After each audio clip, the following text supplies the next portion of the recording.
Amén. Isaías 43. Quiero tomar del verso 5 al 11 y luego saltar un poquito del 24 al 25, pero tendremos que detenernos en algunos apartes de todo el capítulo para poder comprenderlo, ¿verdad? Quería hablar, deseo hablar de los elegidos. Es interesante saber que tenemos una tarea y es promover a que la gente conozca de Cristo. Y como no tenemos en esta mañana invitados porque nos han fallado y el servicio debía ser algo más centrado en la verdad del Evangelio, no voy a cambiarlo, pero vamos a tener que hacer algunas aplicaciones concernientes a la verdad de nosotros como elegidos, cómo Dios ha hecho la tarea y cómo espera el Señor que nosotros seamos multiplicadores de su palabra para que otros sean alumbrados, porque el medio de salvación que Dios ideó fue la predicación. ¿Cuál fue? ¿Fueron los milagros? ¿Fue la promoción económica? ¿Fue la solución de los problemas familiares? ¿Qué ideó Dios para la salvación? La predicación de su palabra. No fue otra, no fue otro medio. Ahora, ¿Dios hace milagros? Todo el tiempo. ¿Dios quiere el alivio y el fortalecimiento de las familias? Siempre, porque hay reglas para eso. ¿Dios quiere que tú seas bendecido aún en las áreas económicas?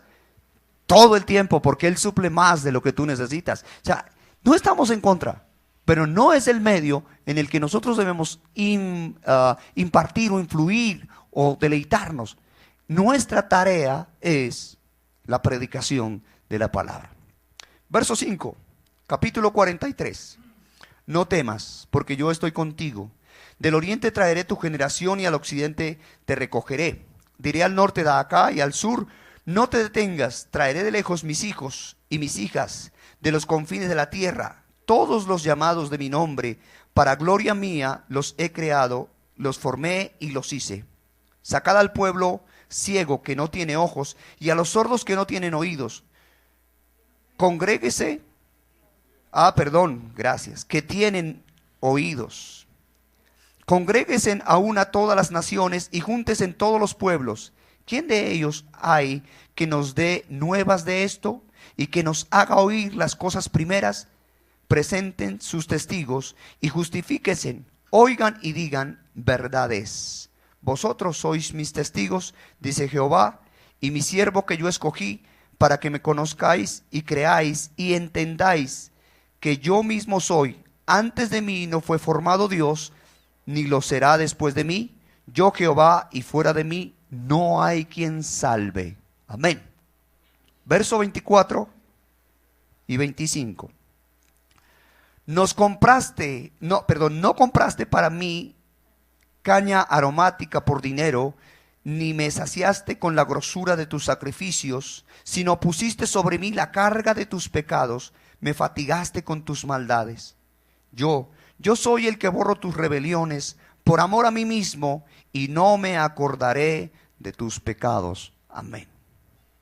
Tremendos textos, formidables, que es bueno para nosotros, aún teniendo el privilegio de ser elegidos, recordar cómo obró el Señor en nuestras vidas y cómo sigue obrando en aquellos que han sido llamados a su elección, ¿verdad? Bien, Isaías es conocido como el Evangelio del Antiguo Testamento o el profeta mesiánico. Casi todos sus 66 capítulos tienen y narran las verdades más escuetas del Evangelio en el Antiguo Testamento.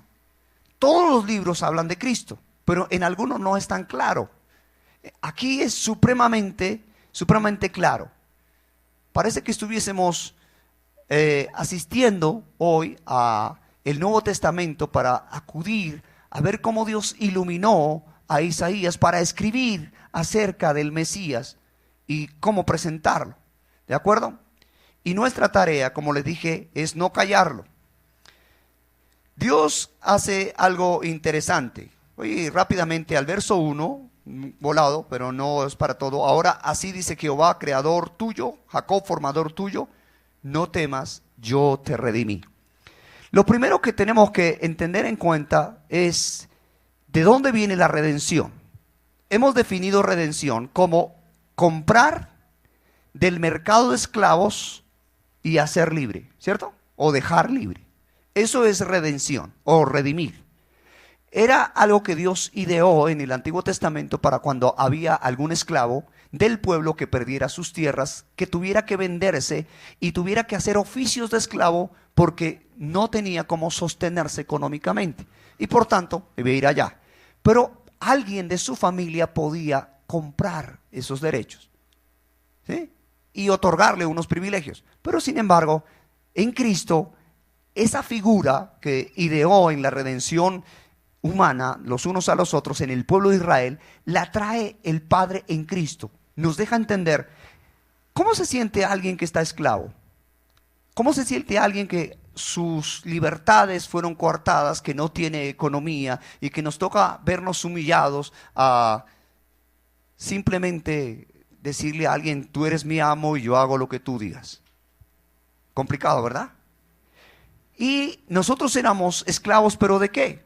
Del pecado. El hombre se convirtió en esclavo del pecado y necesitó de esta redención. ¿Por qué se da la redención entonces? En el verso 2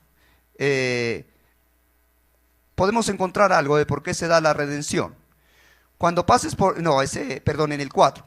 Porque mis ojos fuiste de gran estima, fuiste honorable y yo te amé. ¿Por qué se da la redención? En el verso 4 se da la redención porque el Señor dice, porque yo te amé. El Señor ha querido libertar a su pueblo. A su pueblo. Quiero hacer esa claridad, ya lo vamos a ver un poquitín más adelante. A su pueblo porque lo ha amado. ¿A quiénes va a libertar entonces el Señor? A su pueblo. No a otros. Nuestra tarea entonces es predicar, dijimos. Y predicar que el Señor está redimiendo a los de su pueblo. ¿Por qué? Porque los amó. Porque nos ha honrado. ¿Qué vio en nosotros? Bueno, es así, yo no la sé. Pero lo que dice la Escritura ahí en ese verso 4 es que fuiste honorable y fuiste de estima para mí.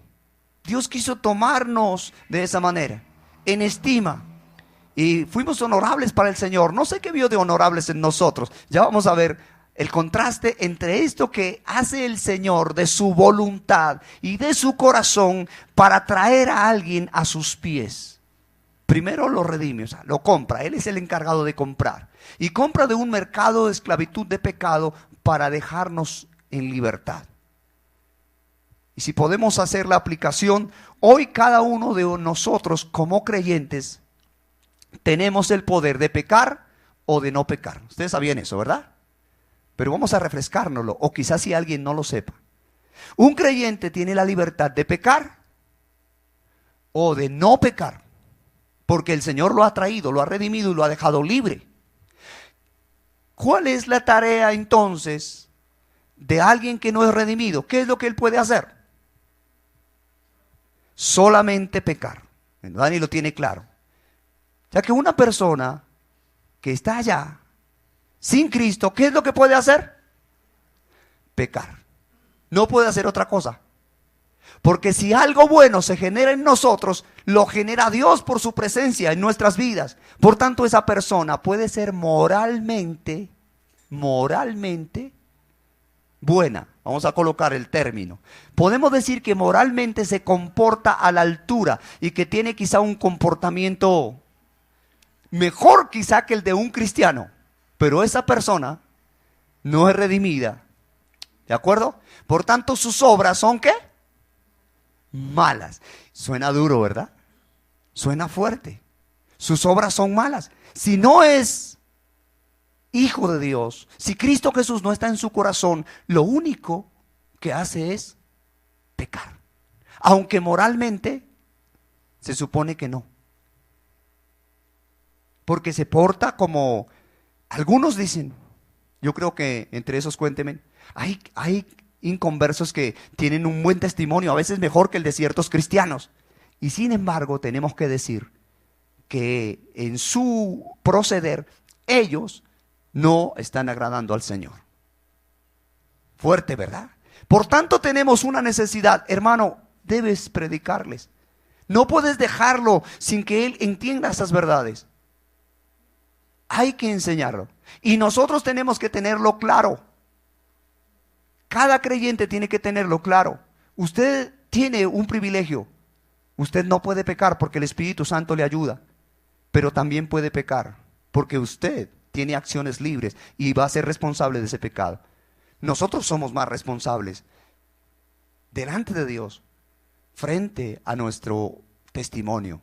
El reto no es nada sencillo. Así es de que el Señor nos amó. Y luego en el verso 5, que fue donde nos centramos, dice: no temas porque yo estoy contigo. El Señor promete algo a aquellos que han sido alumbrados y que son elegidos, que son apartados. Y es el que Él va a estar con nosotros. Y el que también hace otra promesa y dice: del oriente traeré tu generación y del occidente te recogeré. ¿Quién recoge y quién trae? Por favor, hermanos, ¿quién recoge y quién trae? Él mismo, el mismo Dios. ¿Y por qué quiero que tengamos claridad sobre todas estas cosas? Porque en ocasiones nosotros nos exasperamos un poco con los no creyentes y queremos como forzarlos a que ellos puedan o crean. Y parece que, uy, qué desespero, porque no entiendes. Nos sacan de casillas, pero si es que está claro ahí, ¿qué más quiere? ¿De qué manera se lo digo? El que recoge es el Señor, pero eso también va a traerte paz. Porque a veces decimos, a ver, ¿quiénes? Esta es una pregunta tradicional. ¿Quiénes han ganado a alguien para Cristo? ¿Quiénes han ganado a alguien? Bueno, no voy a poner esas palabras. ¿Quiénes han sido utilizados por el Señor? Porque ya con ustedes toca otro término. ¿Quién de ustedes ha sido utilizado por el Señor para, a través de usted, hablar de su palabra y ellos han vuelto al Señor? ¿Quiénes? Bueno, varios, ¿sí? Y algunos no. Y entonces esas personas, ¿por qué no han sido utilizadas? Y a veces se cargan y dicen, uy, es que Dios a mí no me usa, es que no hace nada conmigo. No. Nuestra tarea, ¿cuál es? Predicar. ¿Lo estás haciendo? Si no lo estás haciendo, tienes que leer el capítulo 9 de Corintios, el verso 16. El apóstol Pablo dijo: ay de mí si no predico el evangelio. O sea que si tú no estás predicando el evangelio, ay de ti. Pero el que trae, primera de Corintios 9:16. Pero, primera de Pedro 2:9. Mas vosotros sois linaje escogido, real sacerdocio, nación santa, pueblo adquirido por Dios, para que anunciéis las virtudes del que los llamó de las tinieblas a su luz admirable. Y podemos citar otra cantidad. Yo sé que todos los hermanos en sus saberes tienen un texto que los reta a predicar. Y tenemos esa tarea, predicar. Es la tarea más gloriosa. No recuerdo quién dijo esta frase famosa: si Dios te llama a ser siervo, no te humilles a ser presidente. Spurgeon. Si Dios te llamó a ser un siervo, no te humilles a ser presidente. Pero hoy nosotros, de siervos no queremos. Es más, nos han inflado mucho el ego, pero bien. Así es de que el que trae es el Señor. Yo diré al norte, de acá, y al sur no te detengas. Traeré de lejos. ¿A quiénes traeré de lejos? Dice el Señor, ¿a quiénes? Léalo por favor de la escritura. A mis hijos. El Señor, ¿a quién va a traer? A sus hijos. Por supuesto. Por supuesto, gracias Johanna. Por supuesto, hijos e hijas. Vamos a dejarlo así. Es que dice ahí, maravilloso. Bien, por supuesto, dice así: a mis hijos e hijas los traeré. ¿Quién nos trae? Nos trae el Señor. Y lo que quiero que ustedes vayan comprendiendo, que es una verdad que hemos dicho: Dios trae a sus hijos. O sea que hay unos que no son hijos. Por eso hay una necesidad que la gente entienda qué es ser hijo. Y nosotros entender nuestra posición de hijos. Hay muchos hijos que no se sienten parte de la familia. ¿Ustedes sabían eso? Vamos a poner el ejemplo secular. Hay hijos que nacieron en una familia, pero no se sienten parte de esa familia. Ellos sienten que con ellos no cuentan para nada. ¿Sí? Entonces vamos a hacer la pregunta. Jonathan, ¿quién es el patito feo de la casa?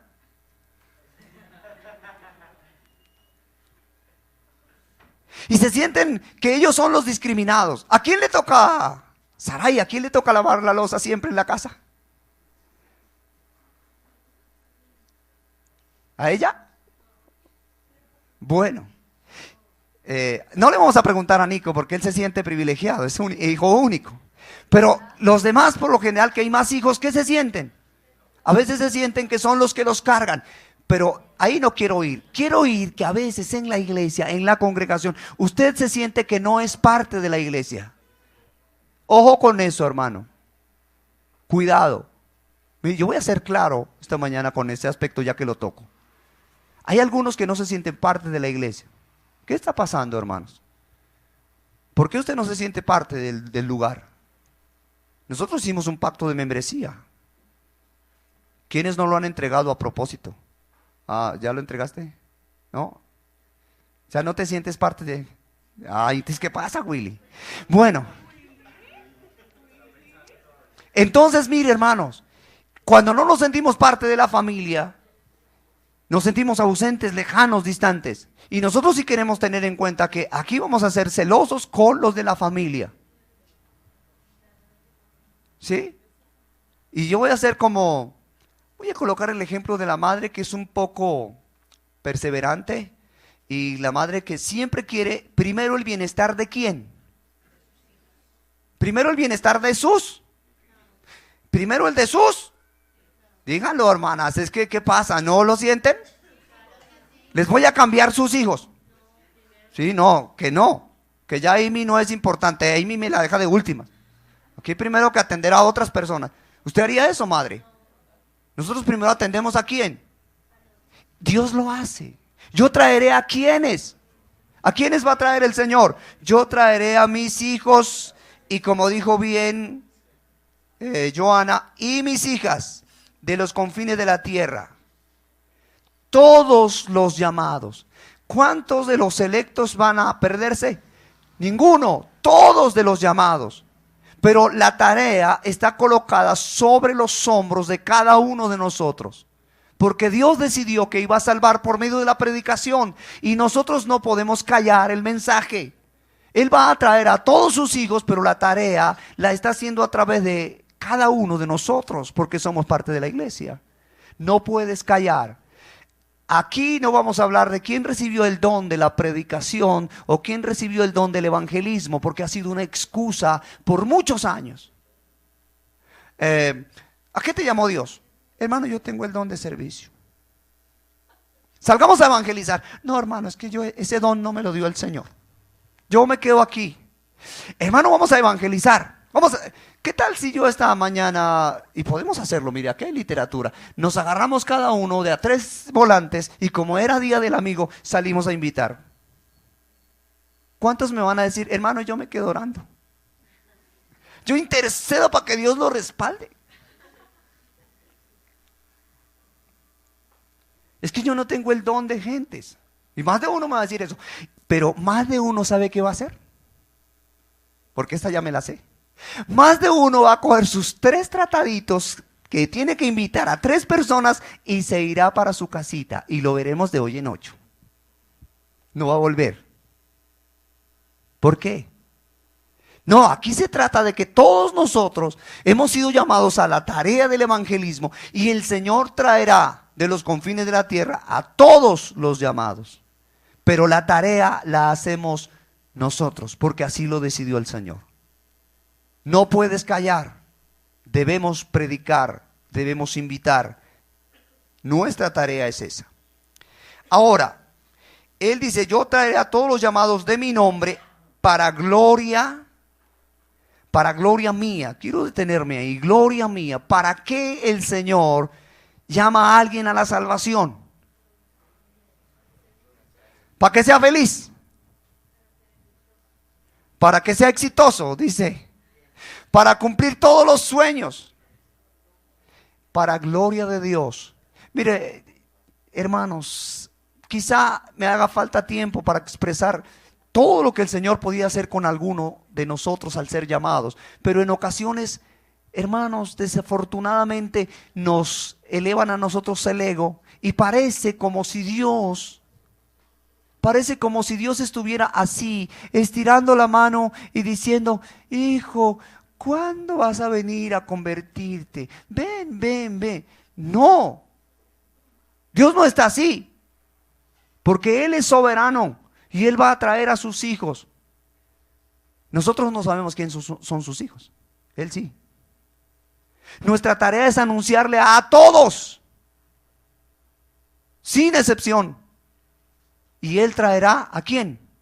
A sus hijos. Pero nosotros a veces presentamos a un Dios que, pobrecito. Mire, ahora en Semana Santa ustedes lo van ya estamos en el tiempo ¿de qué es que llaman? ¿Y cómo saben tanto de eso? Bien. Que están en el tiempo porque vamos a vivir y a recordar una vez más la muerte de Jesús. Y mire, ¿a cuántas personas uno ve? Sinceramente ahora, en Semana Santa vamos a tener programa y eso los animo. Pero ¿a cuántas personas uno ve en Semana Santa llorando porque le colocan la corona de espinas a Jesús y lo ponen sobre esa cruz? Y él pone así, ese Mel Gibson es un buen actor definitivamente, y pone esa cara de sufrido. ¡Oh! Y protagonista. Déjelo así. Bien, entonces, mire, ¿qué pasa? Lloran, pero ellos, ¿por quién están llorando? ¿A quién están considerando? ¿A quién están considerando? ¿Al hombre? ¿A quién están considerando? En esos episodios de la muerte y crucifixión de Jesús, ¿a quién están considerando? A la conciencia. A Jesús, a esa imagen. Están diciendo: ay, pobrecito. Mire, ese sufrimiento fue por causa tuya y por la mía. Así de que el que debiera considerarse es uno mismo. Con razón Jesús, cuando iba camino a Getsemaní y se acercó una mujer para limpiar su rostro y lloraba la mujer: ay, pobrecito. Jesús le dice: mire, no llore por mí. ¿Por quién debe llorar? Llore por usted y llore por sus hijos. Tenemos que ver ese pasaje un día, para que no se nos escapen detalles, porque apenas lo estoy citando así de recorrido. Hermanos, necesitamos ver que el Señor llamará a los suyos para su gloria y no a veces para que nosotros nos jactemos, para su gloria. Esto no gusta mucho, pero este es el evangelio. Los he creado, los formé y los hice. ¿A quiénes? A sus hijos. Él nos va a llamar. Él nos formó. Él nos hizo. ¿Qué influencia tienes tú en la salvación? Ninguna. Vamos a dejar eso claro. Vamos a dejar eso claro. Hoy a veces nos sentimos poderosos y decimos: ayer hablábamos con alguien por el que vamos a orar ahora, ¿me acuerdan? Y él decía: yo cómo he cambiado. Él no lo entiende, él es un bebé espiritual que hay que alimentar, que hay que nutrir. Ustedes vieran cómo yo soy de obediente. Ustedes vieran cuántas cosas. No, y él es un bebé espiritual y hay que cuidarlo intensamente. Y yo le dije ya al despedirme, les dije: ustedes, cuando le coloqué el ejemplo a ella porque estaba con su esposa, le dije: cuando su nena estaba de 2 meses, ¿usted ya le dio huevito? Y ella me dijo: no. ¿Y frijoles? Dice: menos. Le dije: bueno, entonces yo quiero llevarlos muy despacio, porque la tarea nuestra no es jactarnos de lo que sabemos ya como cristianos y coger y sacar la espada y bueno, tú no crees, entonces estás en el infierno. Hermano, serenos, mostremos el amor del Señor y después les mostraremos que también Dios se aira. pero cuando tengan la capacidad, porque a veces nos ensañamos. Así de que hay que trabajar mucho en esta área, hermanos. El Señor nos hizo, nos creó. Y luego hay otro anuncio como para que nos quede claro de quién depende la salvación. Dice, sacad al pueblo ciego que tiene ojos y a los sordos que tienen oídos. Si Dios no alumbra a alguien, él tiene ojos, ella tiene ojos, ellos tienen oídos, pero ¿qué pasa? Son sordos. Y teniendo ojos, son ciegos. Este hombre nos compartía su angustia por sus hijos. Dice, yo no veo cambios en mis hijos. Y yo le decía a él, tranquilo, tú tienes que hacer tu trabajo, que es orar, darles ejemplo y caminar para que ellos vean. Y como son pequeños, por favor, llévalos a la iglesia para que escuchen la palabra. Esa es la tarea. Pero hermanos, dígame cuántos de ustedes sienten angustia porque sus hijos en este momento no caminan con libertad en el Señor. ¿Cuántos sienten angustia por eso? Tremendo, ¿cierto? Sentimos angustia porque nosotros quisiéramos ver a nuestros hijos más consagrados que nosotros y buscando de Dios, porque sabemos que es bueno el Señor. Pero hermanos, ¿de quién depende eso? Eso depende del Señor. Nuestra tarea respecto a nuestros hijos es enseñarles la palabra, orar por ellos, poner las reglas claras en nuestra casa y hacer cumplir la autoridad que tenemos. ¿Sabían esas reglas, padres, madres? Espero que sí. Y eso también tiene que ver con referencia a la vida espiritual. Usted pone sus reglas en su casa. Usted establece los principios. Usted ora por sus hijos y usted les enseña la palabra. Esas son tareas. Mire, ayer que teníamos ayuno con los maestros de escuela dominical, yo les dije que les iba a recordar a los padres algunas cosas. Los maestros de escuela dominical son nuestro apoyo. Pero el Señor no va a llamar a los maestros de escuela dominical y decirles, a ver, respondan por los niños que ustedes tenían. No. El Señor va a llamarlo a usted y le va a decir, papá, ¿qué hubo? ¿Qué hizo con sus hijos? ¿Verdad? Y estamos hablando todo de la tarea del evangelismo y que nos corresponde a nosotros. Entonces, hermano, ¿usted le ha agradecido a Dios por las mujeres y los hombres que por lo menos este año tenemos un buen equipo de maestros y maestras que le están ayudando, diciéndole a su chico, mire, la Biblia dice esto, la Biblia le enseña? Sí, usted lo hace. Ora por esas mujeres, ora por esos hombres. ¿Les ha agradecido alguna vez? ¿Se ha acercado a decirles, cómo se porta mi hijo? Gracias por atenderlo. Cuando su hijo le hace pataleta y más bien viene y le da quejas, ¿usted qué dice del maestro? ¿Qué dice usted del maestro? Ay, ya lo cogió entre ojos. Pobrecito mi chinito, con ese genio que tiene.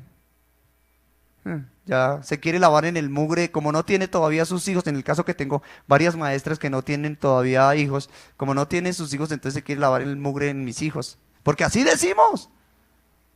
¡Qué tristeza! Mire, ellos aquí no tienen sueldo.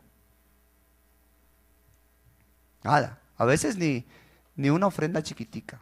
De vez en cuando un reconocimiento pequeñito por ahí, una galleta con helado, a veces les compartimos. Hermanos, es tarea de los padres. Y nuestro buen Padre nos conduce, nos trae, nos amó, nos redimió. Eso lo hace Él, en su gracia y en su misericordia. Muy bien. Pueblo ciego y sordo, con ojos y oídos. La tarea no es sencilla, porque aunque queremos dar a entender a las vidas, si el Señor no les da vida y los alumbra, no comprenderán el mensaje, no lo entenderán. Por tanto, hermanos, nuestra predicación debe estar sostenida en su palabra y en la oración. ¿Por qué en la oración? Porque nosotros a veces usamos las palabras inadecuadas. El Señor sabe lo que tenemos que usar.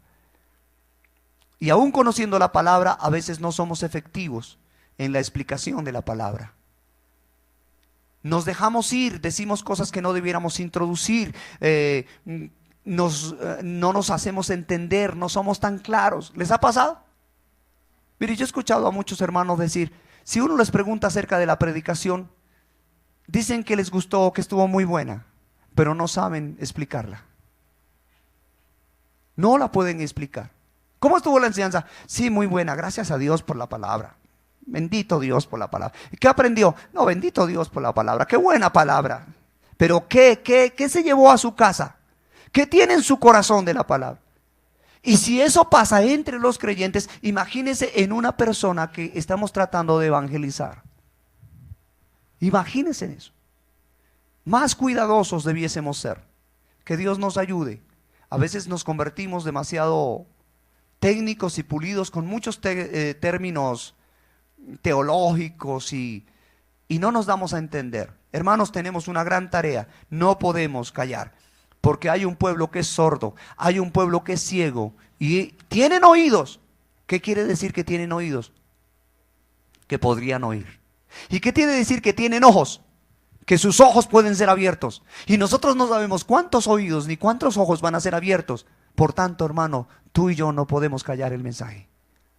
Porque si es un pueblo que no tuviera oídos, ¿cuándo escucharía? Sería imposible. ¿Cuándo vería si no tuviese ojos? Pero es un pueblo que tiene ojos, es un pueblo que tiene oídos. Y por tanto, necesitan ser despertados. Y eso lo hace el Señor. Y el Señor nos impulsa a nosotros para que al predicar podamos encontrar en Él la respuesta. Y Él pueda traer a sus hijos. Congréguense a una todas las naciones y júntense en todos los pueblos. Entonces hay una orden, ¿cierto? De juntarnos. ¿Quién de ellos hay que nos dé nuevas de esto y nos haga oír las cosas primeras? Viene la pregunta para cada uno de nosotros. ¿Quién de nosotros está haciendo escuchar esas cosas primeras? ¿Estamos callando el mensaje? Tenemos que dar el mensaje, no callarlo. Júntense en los pueblos, júntense en las naciones. Llevémonos, mirémonos. Estamos dando a conocer qué es el Evangelio. Es más, podríamos meternos un poquito en dificultades. ¿Sabes qué es el Evangelio? ¿Cómo se presenta hoy el Evangelio? ¿Cuáles son las herramientas que nosotros usamos para presentar el Evangelio? A veces queremos hacerlo a nuestra manera, pero con Dios no hay una manera en que lo haga el hombre, hay una forma en que Dios lo hace. Es multiforme, por supuesto, porque Dios no nos ha traído a nosotros de la misma manera, ¿cierto? A todos nosotros no nos trajo de la misma manera, pero la forma de Dios es la indicada y nosotros tenemos una tarea, la predicación, no callar el mensaje. Tenemos que conocer qué les vamos a decir. Entonces quiero animarlos. Para los jueves estamos estudiando la confesión de fe, la confesión bautista de fe de 1659. ¿8? No, 9. 89. ¿Es 9? Gracias. 89, gracias. Bueno, me escaché por unos añitos. Y ahí nos ayuda a nosotros a definir bien qué es el Evangelio, para dónde vamos, cómo estamos, como una forma en la que nosotros podamos ser efectivos y no enredarnos. Los predicadores tenemos un problema. Después de que aprendemos a predicar, nos extendemos y nos extendemos y a veces les enredamos el mensaje a ustedes. Pues la tarea es volver a esa sencillez y que nos hagan escuchar, ¿qué? Las primeras cosas. Dios es el creador de todas las cosas. Dios está interesado en la salvación del hombre y la produjo Él mismo, por amor a Él mismo, ya lo vamos a ver. Y lo más importante no es que el hombre tenga dinero, porque el hombre podía irse con todas sus riquezas al infierno, y la Biblia dice, de nada le sirvió amontonar riquezas. Lo más importante es que el hombre tenga, ¿qué? La salvación. Lo más importante no es que seamos sanados del cáncer, aunque Dios puede hacerlo. Lo más importante es que vayamos a estar con Él por la eternidad. Lo más importante no es que no perdamos una pierna o un brazo. Lo más importante es que nosotros entremos con Él, así sea mancos o cojos, al reino de los cielos. ¿No dice eso la Escritura? Entonces el Evangelio, ese es el Evangelio que hay que contar, reunirnos. ¿Y quién hay? ¿Quién hay aquí que esté haciendo la tarea del mensaje? Pues esa tarea deberíamos estar haciendo todos nosotros. Congréguese el pueblo, congréguese las naciones y háganos oír. Hagámonos oír. Hagámonos oír, hermanos. Lo que pasa es que nosotros no nos hacemos oír. Pasan tiempos en que no le hablamos a nadie, hermano. Hay semanas completas en que no le hablamos a nadie. Recuerdo a un hombre que conocimos, se llama Ángel Cantor, y él decía: yo me subo al bus y si no predico en el bus, mi pasaje se pierde. ¿Quién puede decir eso aquí? Yo nunca me he animado a pararme en el bus, pero él decía así, él decía: yo me subo a un bus y si no predico en el bus, mi pasaje se ha perdido. Necesitamos despertar en nosotros y pedirle mejor a Dios que despierte en nosotros la tarea que nos ha encomendado, que nos ayude a evangelizar. Muy bien.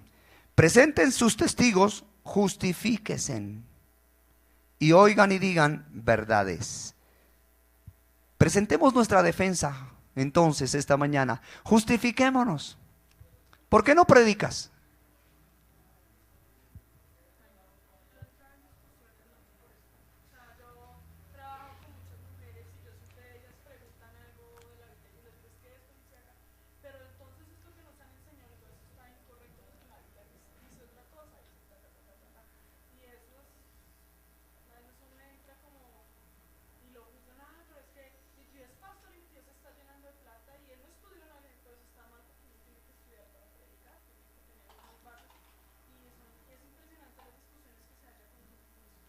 Pero nuestra tarea es esa. Imagínense, el Señor Jesús se coloca como nuestro ejemplo perfecto y Él dice: yo vine para dar a conocer la voluntad de mi Padre. Lo que yo les digo no lo digo de mi propia cuenta, sino que lo digo porque lo aprendí de mi papá. ¿En cuántos problemas se metió Jesús? En serios problemas se metió el Señor. Todo el tiempo Él vivía en discusión con los fariseos, los saduceos, los religiosos de la época, los políticos de la época, todo el tiempo. Porque Él decía cosas que no le gustaba a la gente. Y sin embargo la gente decía algo de Jesús. Quiero mostrar eso también, porque ese es el privilegio que el Señor le regala a aquellos que participan de la verdad a otros. ¿Sí? La gente decía: oiga, Jesús enseña con autoridad. Las cosas que decía Jesús son, hay que ponerle cuidado, ¿sí o no? Y sin embargo, por esas cosas querían matarlo, lo buscaban, varias veces intentaron apedrearlo, pero Jesús no cayó el mensaje. Y si siguiéramos en la iglesia primitiva, ¿cuántos fueron torturados, asesinados, matados, si puedo usar el término? Muertos. ¿Por qué? Por el testimonio del Señor. Hoy a nosotros nos enseñan quizá demasiada diplomacia. No se meta en problemas. Y ya hemos hablado de esta frase. Mire, hermano, usted no quiere tener problemas, sea cristocéntrico. Yo sí quiero que sean cristocéntricos. Pero lo que sí les voy a decir es que van a tener muchos problemas cuando ustedes sean cristocéntricos. Van a tener muchos problemas. Esa es una frase de cajón. Mire, usted no quiere tener problemas con los demás hermanos de otras congregaciones, sea cristocéntrico. No, sí sea cristocéntrico, pero hermano, váyase preparado porque usted va a tener dificultades. Nuestra tarea, hermanos, es compartir las verdades. ¿Nos podemos justificar? No. Oigamos esto, hermanos, es verdad. La verdad del evangelio tiene que correr en medio de nosotros y llegar a las personas. Si son alumbradas para la salvación, gloria al Señor. Si estas personas no se convierten, no hay problema, la gloria será para el Señor. Esa palabra que usted habló será testimonio para el día del juicio, porque tenemos que recordar que no todos van a ser salvos, pero la tarea nuestra es no dejar títere con cabeza, a predicarles a todos. Tenemos una gran tarea, hermanos, y que Dios nos debe ayudar en ella. Muy bien. Luego, mire lo que asevera el texto 10 como para que ustedes queden sin excusa. ¿Qué sois vosotros? ¿Qué somos nosotros de Dios? Somos los testigos de Dios. Compartamos esto con lo que dice la escritura, si no estoy mal es en Primera de Pedro. Los ángeles anhelan predicar la palabra, pero a ellos no les fue dado el privilegio de predicar la palabra. Ese privilegio se le dio a cada uno de nosotros. Y creo que con mayor frecuencia tendremos que insistir en que nuestra tarea es predicar a grandes y chicos. Todo el tiempo enseñando, todo el tiempo compartiendo de las cosas de Dios, todo el tiempo trabajando con esa tarea hermosa que el Señor nos dio. Usemos su palabra, usemos los recursos que Él ha colocado en nuestras manos. Nosotros fallamos mucho cuando usamos nuestros propios recursos. Hoy la gente quiere usar sus propios recursos y no es lo que el Señor nos pide. Nosotros somos sus testigos, dice Jehová, y mi siervo que yo escogí para que me conozcáis y creáis y entendáis. Bueno, hay una tarea entonces. ¿Cuál es la primera de las tres tareas? Él nos escogió ¿para qué? Para que lo conozcamos. ¿Cómo hablaremos de alguien al que no conocemos? No podremos hablar de alguien al que no conocemos. Nuestra tarea empieza en nosotros. Debemos conocer al Señor, debemos conocer su palabra. Es una sentencia dura para nosotros cuando la Escritura dice, si ustedes callan, si yo mandara a callar a esta gente, las mismas piedras hablarían, ¿verdad? Entonces demos el ejemplo de aquel borracho que está en la cantina y le dice al otro, oiga, vaya a una iglesia cristiana, que eso es bueno. Eso es eso es vergonzoso para nosotros. Porque a veces la iglesia calla el mensaje. Porque nosotros callamos la iglesia. Y uno tiene que decir, mire, las piedras, definitivamente las piedras hablan. Y yo he visto esos casos. Yo he visto esos casos. Personas que han caminado por un tiempo en una iglesia, no digo si son salvos o no, han caminado por un tiempo y después se alejan del Señor, pero con todas las personas que se les acercan, les comparten de Cristo. Y dicen, mire, yo no voy a ninguna iglesia, yo en algún tiempo, yo hacía, y hasta les da nostalgia. Dice, pero usted busque a Dios, que lo mejor que puede hacer es buscar a Dios. Y nosotros que deberíamos ser los testigos del Señor, que lo debemos conocer, nos callamos. Por favor, debemos conocerlo. Y luego, ¿qué debemos hacer? Creáis. Hay algo, hermanos, que compartimos, que estamos compartiendo de Juan, y quiero resaltarlo con esta frase, para que creáis. Y la tarea nuestra es que el que se acerca a Dios debe creer que le hay. ¿Cuántas dudas hay en su corazón acerca de Dios? Hermano, sea honesto. Hermana, sea honesta. Póngalas frente al Señor. A veces nuestra fe no es tan fuerte como la vemos. ¿Crees en Dios? Sí, claro, yo creo en Dios. Pero cuando realmente nuestro corazón está lleno de dudas, de vacíos, y nosotros decimos, oiga, a ver, ¿y si yo me muriera y Dios no existe, a dónde iría? A ver, ¿por qué debo orar? A mí por eso es que no me gusta orar, porque es que, a ver, yo como que no tengo mucha fe. ¿No les asaltan dudas? ¿A ninguno? Los felicito. Pero yo creo que a todos nosotros, aunque callaron, a todos nosotros nos asaltan una cantidad de dudas. Y por eso hay que conocer al Señor y luego hay que creer. Si nosotros conocemos al Señor, creemos, luego se da la tercera, y entendáis que yo mismo soy. ¿Quién es Dios para nosotros? ¿Qué representa el Señor para nosotros? La gracia, su misericordia, su verdad, su perdón. ¿Qué representa el Señor para nosotros?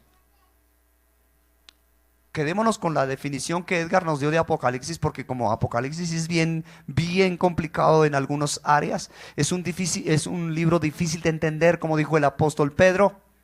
Al final nosotros ganamos. Pero cuando uno lee que iba uno montado en su caballo blanco, su ropa teñida de sangre, un nombre escrito en su muslo.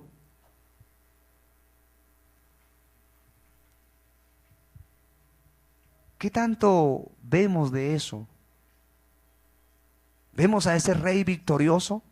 A ese Señor al que grandes y pequeños deben adorar. ¿Lo vemos como tal? Bueno, hermanos, tenemos que entenderlo, creerlo, conocerlo. Tenemos una gran tarea y esperamos Dios nos ayude para entender que Él mismo es. No hay otro fuera de Él. Dios es. Esa es nuestra tarea, comprenderlo a cabalidad. Dios mismo es. Y luego dice, antes de mí no fue formado Dios, ni lo será después de mí. Compartíamos con Natalia el jueves que un amigo de ella le dice, bueno, ¿y quién es la mamá de Dios? Luego, ¿María es la mamá de Dios?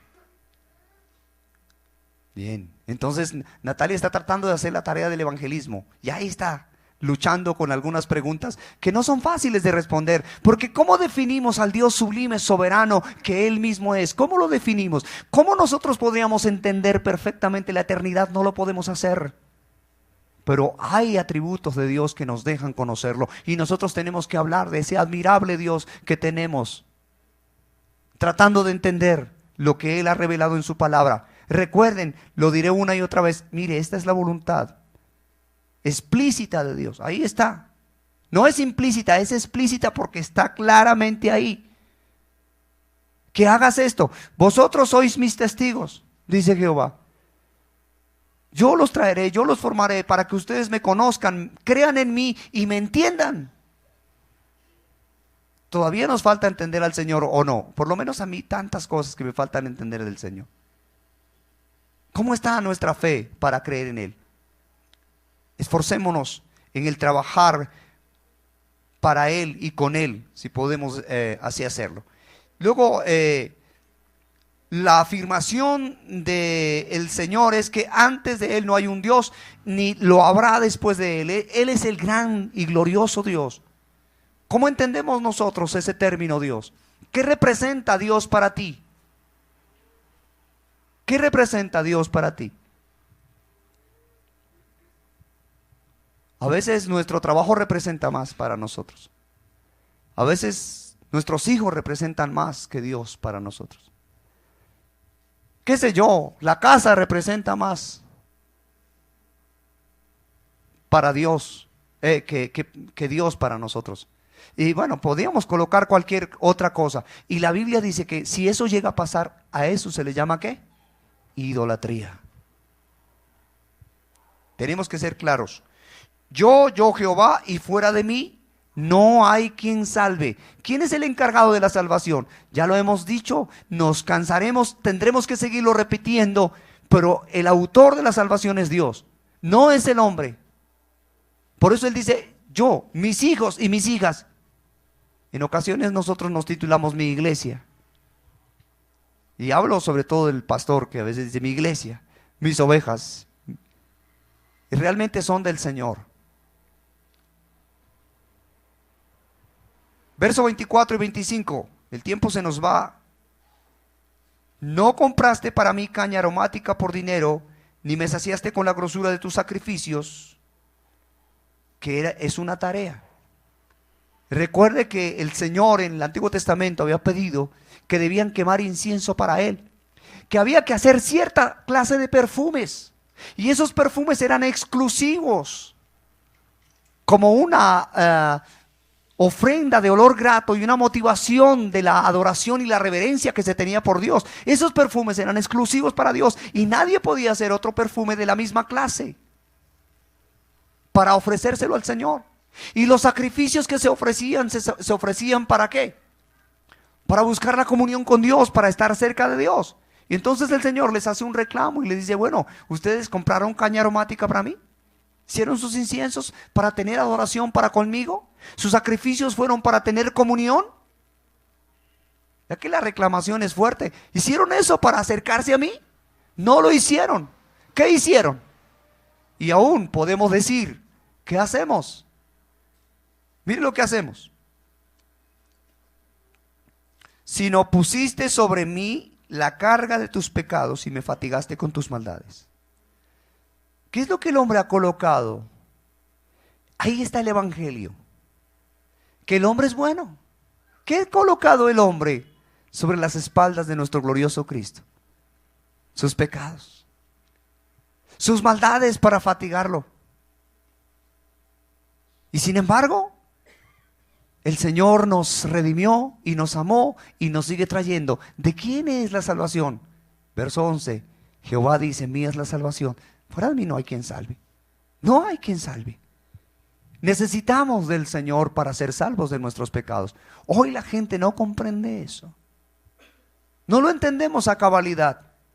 Parece que hay otras cosas en las que hemos depositado nuestra fuerza y nuestra confianza. El hombre no está interesado en escuchar de Dios. Y ese no es el problema, porque esa es la naturaleza del hombre. ¿Saben cuál es el problema?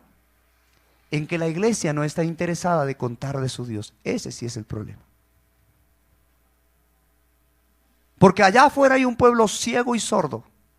No nos van a atender en muchas cosas y no van a ver muchas cosas de las que Dios tiene. Pero el gran problema es que la iglesia esté muda frente a lo que tenemos que hacer, ser sus testigos. Eso sí es un problema. Tenemos que no callarlo. Espero animarles, hermanos, a que hagamos nuestra tarea de evangelismo. Nosotros predicamos las virtudes del que nos llamó de las tinieblas a su luz admirable. Y si no las escuchan, no hay problema. Nosotros las seguimos testificando. La creación nunca deja de testificar la gloria del Señor. Cada ave que Dios creó en la mañana se levanta para trinar al Señor, ¿verdad? Eso es lo que dice el salmista. Y entonar alabanzas al Señor. ¿A Él le preocupa si lo escuchan o no lo escuchan? Él tiene una tarea y lo hace. La tarea nuestra es igual. Y nuestra tarea entonces, hermanos, que se pueda dar, porque nosotros lo que hemos hecho es cargar al Señor. Pero miren, hermanos, el consuelo y el confortar del verso 25. Yo soy el que borro tus rebeliones por amor a mí mismo y no me acordaré de tus pecados. Ese es el mayor de los confortes que nosotros podemos disfrutar. ¿Quién de nosotros no ha pecado? ¿Quién de nosotros no ha sido rudo y difícil para acercarse al Señor? ¿Quién ha sido tan dócil? Creo que ninguno hemos sido así. Sin embargo, el Señor dice, yo borro tus rebeliones. No me acuerdo de tus pecados. ¿Por qué? Y podríamos volver a dar la vuelta. Porque yo te redimí. ¿Por qué te redimí? Porque te amo. Porque fuiste honorable para mí. Por eso te traigo de lejos o te traigo de cerca. ¿Y tu tarea cuál es? Cuenta mi gloria. Cuenta mi gloria. Ese es el resumen de la enseñanza. Nosotros debemos contar la gloria del Señor. Él nos rescató por amor de Él mismo. Por amor del mismo. No se puede negar a sí mismo. Y si alguno ve que en esa frase que el Señor dice, por amor a mí mismo, hay algún egoísmo, hermano, quiero que lo vea con la perspectiva de Dios. Porque como Él es el más sublime y más alto, el mejor beneficio que nosotros podamos tener es que Él desee y ame su propia gloria. Porque cuando Él ama su propia gloria, el más beneficiado es el hombre. Cuando Dios destaca su fidelidad, mire hermano, cuando Dios destaca su fidelidad en este ejemplo, cuando Dios destaca su fidelidad, dice, aunque tú seas infiel, es porque Él no se niega a sí mismo. ¿Se da cuenta el privilegio? No es un sentimiento egoísta de parte de Dios, como algunos quieren interpretar. Dios busca su propia gloria. Ay, bueno, entonces nosotros ¿para qué lo amamos? Dios termina siendo un Dios egoísta porque Él lo quiere todo para Él. Pero cuando Él habla de sus atributos, los más beneficiados somos nosotros en el despertar, en el que Él ha querido manifestar su propia gloria y magnificar su propia dignidad. Los más beneficiados somos tú y yo.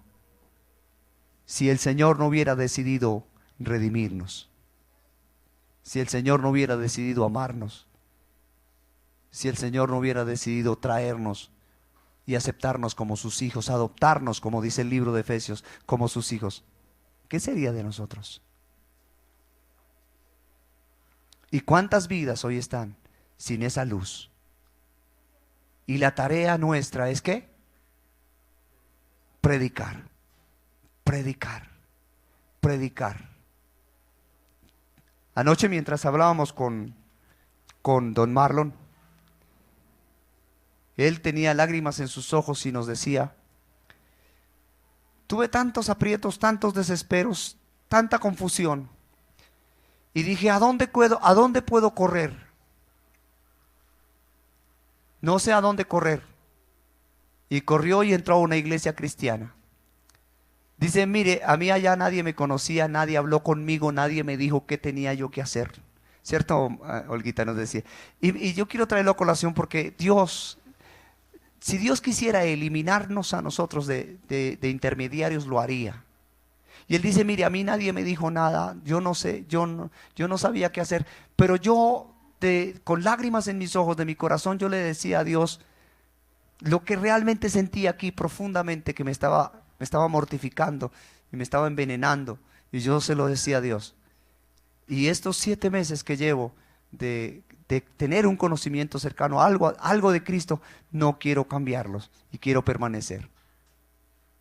¿Le falta mucho? Sí, pero hermanos, esa pasión que yo veía en Marlon, a veces pasa el tiempo y en nosotros desaparece. No tendría por qué, no tendría por qué. Ustedes y yo somos sus testigos. ¿Cómo vamos a justificarnos?